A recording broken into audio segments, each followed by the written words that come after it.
Hello there guys and welcome back to the channel. First off, apologies for putting this video out late. I've been having so much issues with my gadgets and it's been very difficult to get them set up. Well, nonetheless, it's now out. And if you're a Chelsea fan, I'm sure you can smile seeing how Chelsea dismantled Nottingham Forest at their home ground, walking away with 3 goals and not conceding any. Although the result looks good on the surface, well, there's plenty beneath the surface. Let's walk you through everything. Starting lineup, how the game was set up, what changed, and who stood out and who didn't, and ultimately what this result gives Chelsea, and what it has done to former manager post Ange Postecoglou. Let's go right into it.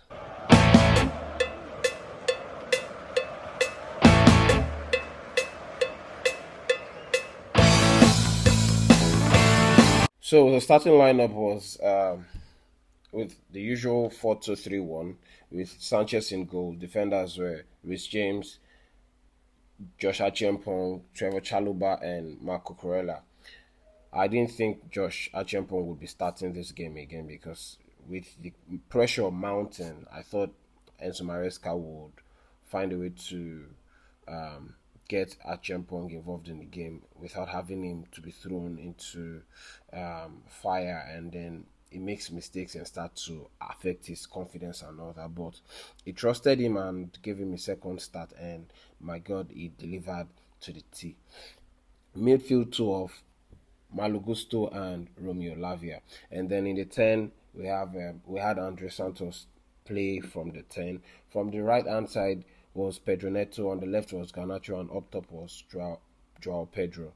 The Forest setup was in a 3-5-2 variation with Sales in goal, Milenkovic, Murillo, Morato as the back three.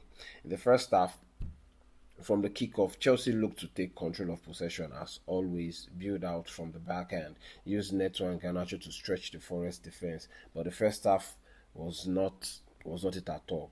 Chelsea dominated possession in spells but lacked penetration in the final third. Forest defended very deep. They were physical and blocked attempt from Lavia and Santos. Chelsea's backline looked a little on the edge, to be honest. For some reason, they've been looking quite shaky. I don't know. Multiple errors leading to Forest shots. For example, Chaluba miscontrolled pass or ball. Then Gibbs White had a shot that just went wide. Forest actually created some good openings themselves, especially early, where Awoni had a chance inside the first minute. Williams volleyed wide from midway. So it wasn't just flat, but Chelsea just lacked the spark. The midfield two of Malugusto and Romeo Lavia, they were not in sync. They just looked like the connection wasn't there. So it was difficult for the midfield to dominate. Probably partly because Lavia is still not 100% fit, and I believe Chelsea still the managers are still trying to manage his fitness so he doesn't get injured again. The same way they're managing the fitness of Rhys James and all. And yeah, the shape looked a little unbalanced because Caicedo and Enzo Fernandez were absent. The tweak left young players in big role. At halftime, the frustration was already visible. Chelsea had more of the ball but couldn't break down a resolute Nottingham Forest. The boss on the touchline ban must have been mouthing through his headset, talking to the coaching staffs on the ground. And I believe that what they were saying was that we need to do more, and someone needed to make a change.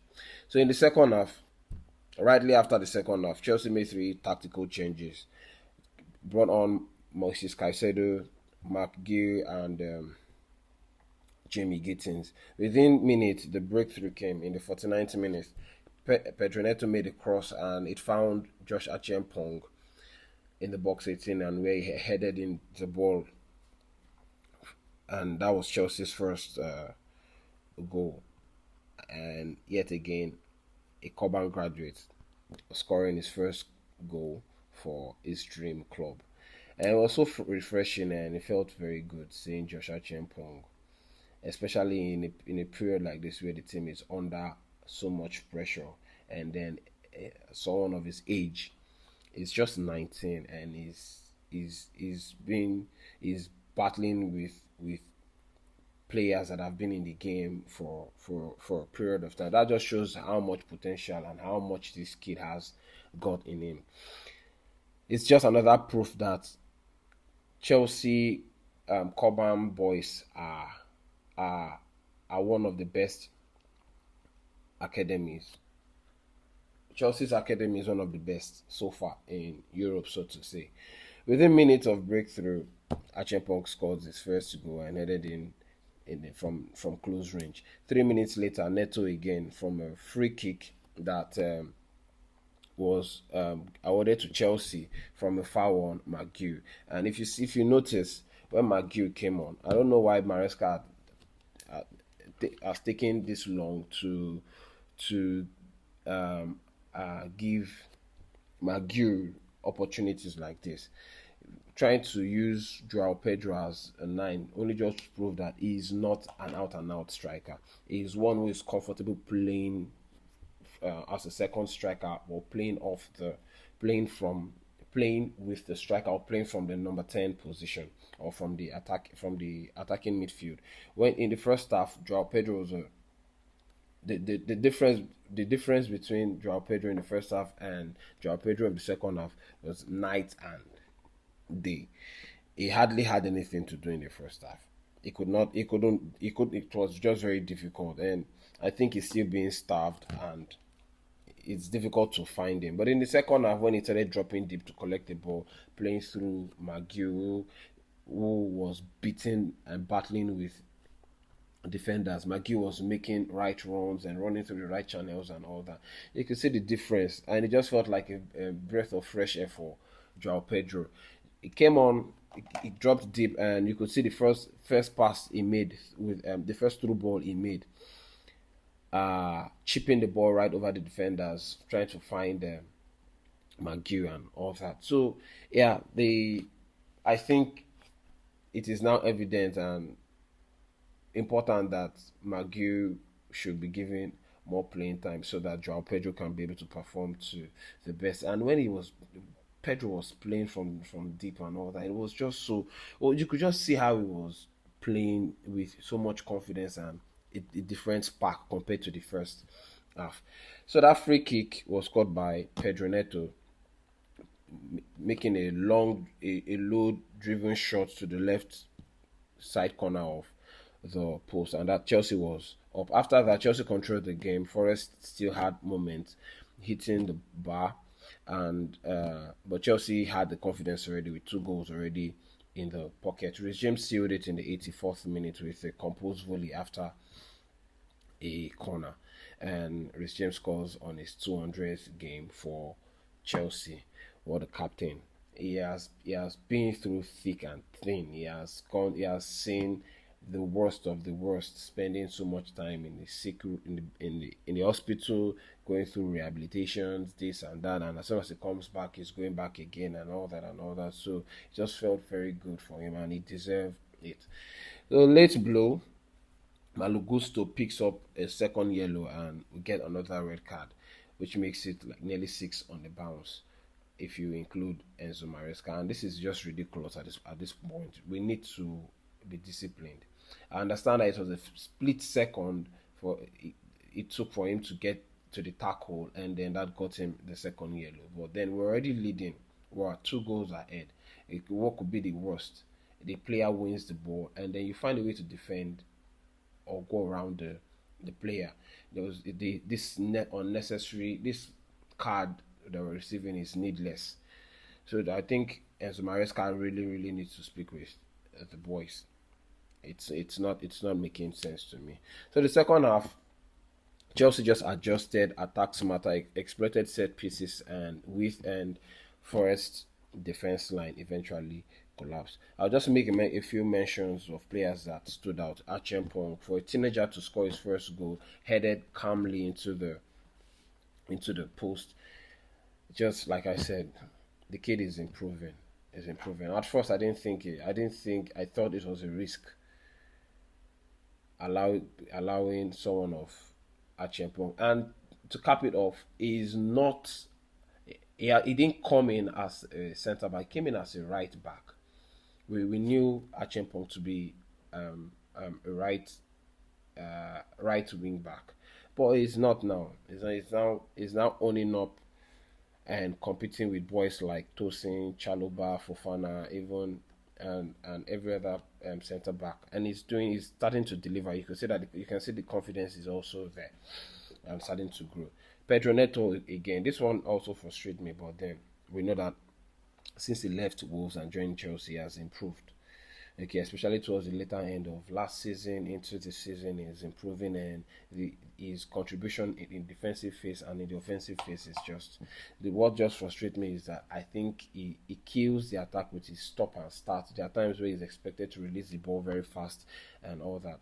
And there was a time where McGew made a pass to him, and McGew started making a run straight into. I thought he would have done a 1-2 and all that, but he didn't. So those kind of things he needs to do better in that area. But then is then captain, our leader, our the face of Chelsea right now, Reece James. On his 200th game, he scores his goal, delivering the finish and showing leadership.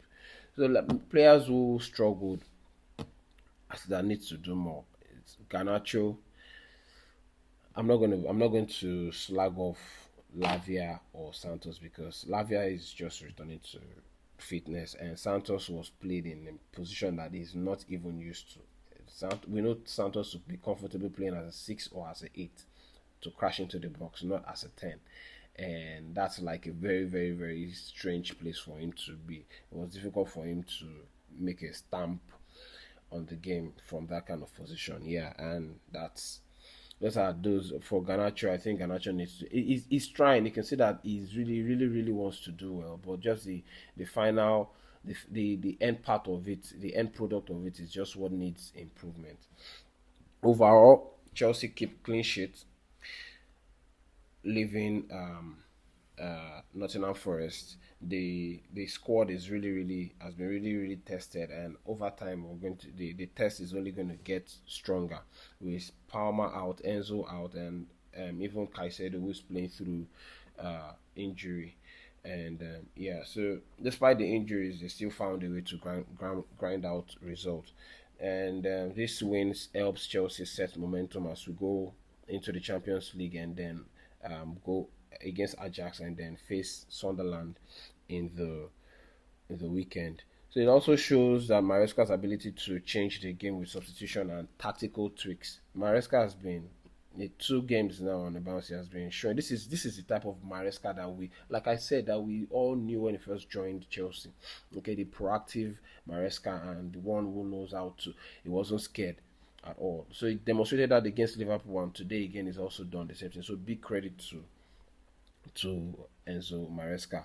What did this do for Ange Postecoglou? Has finally got him the sack. Even before the end of the game, you could see the CEO of Nottingham Forest, Evangelos Marinakis, leaving his stand and walking straight into his office. I guess that was just to get the resignation letter or sack letter ready for Ange Postecoglou. So yeah, wish Ange Postecoglou all the best going forward. And yeah, anyway, in the first instance, it was a wrong hire.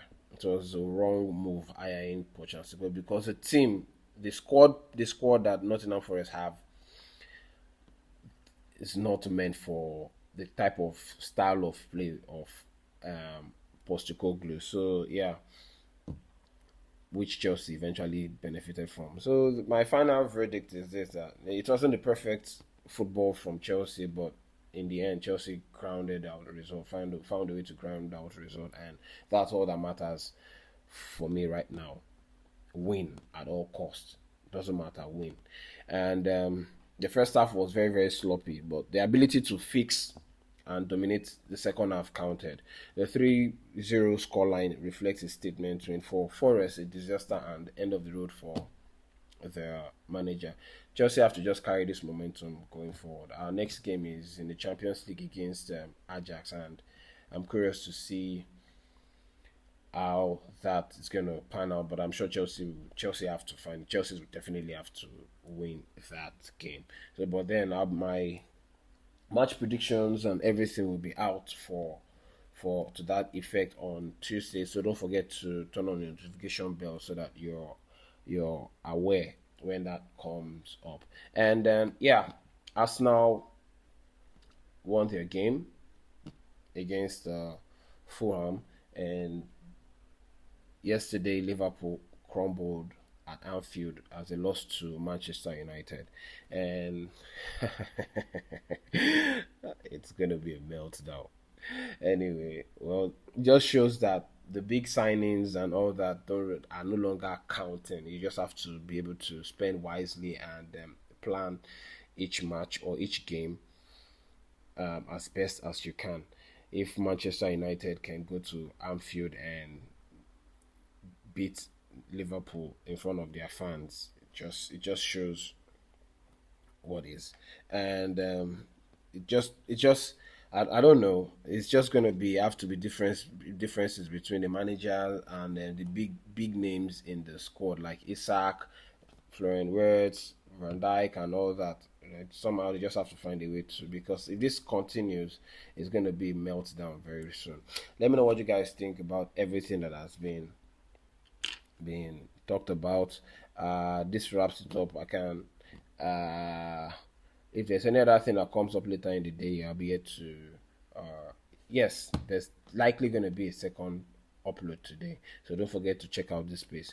Let me know what you guys think about everything that's been talked about, and what you think regarding the game against Nottingham Forest. Who you think deserves more shout out or more praise, or who deserves to be called out for underperforming in the comment section below. Until we meet again, it's Chelsea first, rivals next. Peace.